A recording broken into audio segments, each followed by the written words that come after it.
All this is full. All that is full. From fullness, fullness comes. When fullness is taken from fullness, fullness remains. Those who see all creatures in themselves, and themselves in all creatures, know no fear.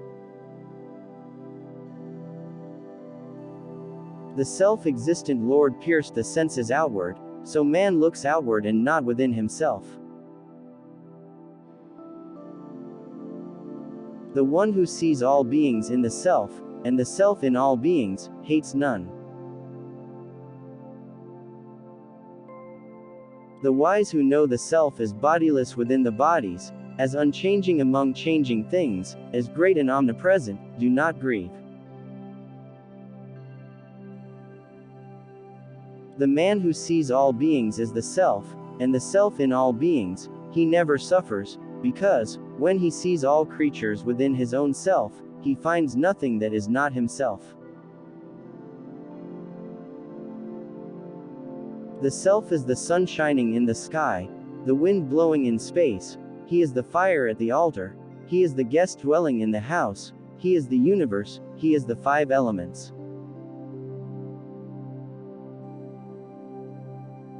He who knows both the transcendent and the immanent, with the immanent overcomes death and with the transcendent attains immortality.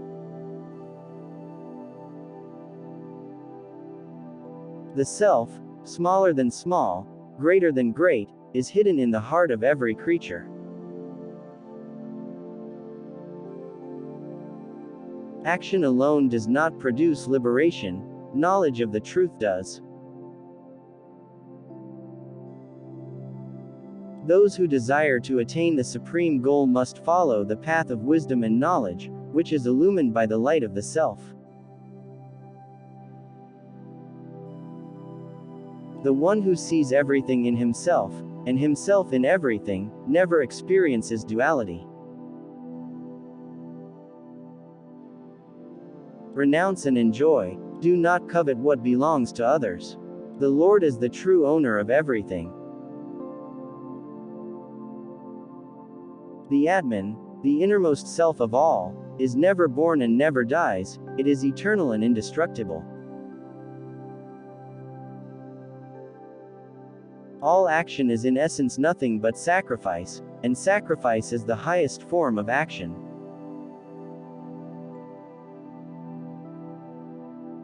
The wise who perceive the self in all creatures, and all creatures in the self, feel no hatred towards anyone.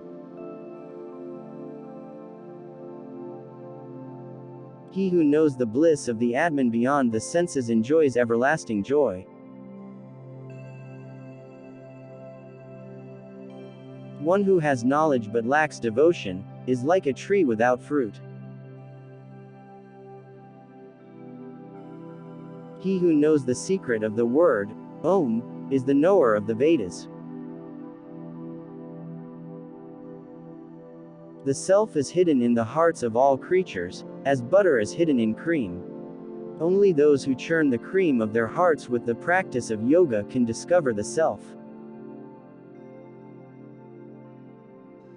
The self is not to be attained by the weak, nor by the idle, nor by the mere intellectual.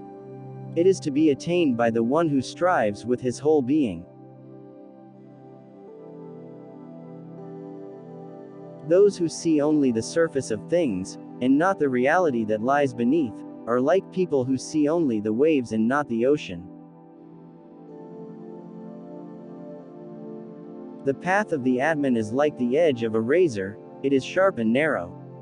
Only the brave can tread this path.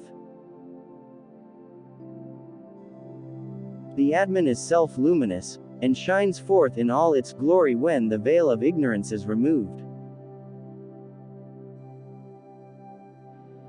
The Atman, which is all-pervading and eternal, is not affected by the actions of the body and mind, just as the sun is not affected by the actions of the clouds.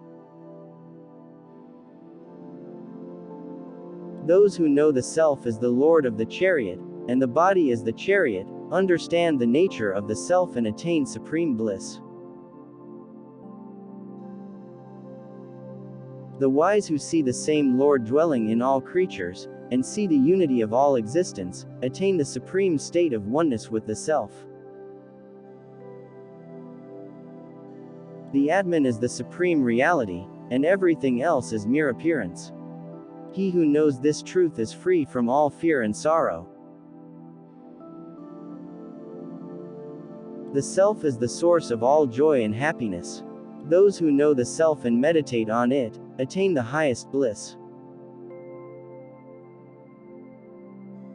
The Atman, which is beyond the reach of the senses and the mind, is the true self of all beings. The one who knows the self as the supreme reality, and worships it with devotion and faith, attains the highest state of being. The wise who know the Atman as the eternal, all-pervading essence, free from all impurities, attain liberation and supreme happiness. The Atman is the eternal witness, the eternal seer, the eternal knower. It is not affected by the actions of the body and mind, just as the sky is not affected by the clouds. The Atman is pure consciousness, pure bliss, and pure existence. It is the true nature of all beings. The Atman is not something that can be grasped by the mind or the senses. It can only be known through direct experience and self-realization.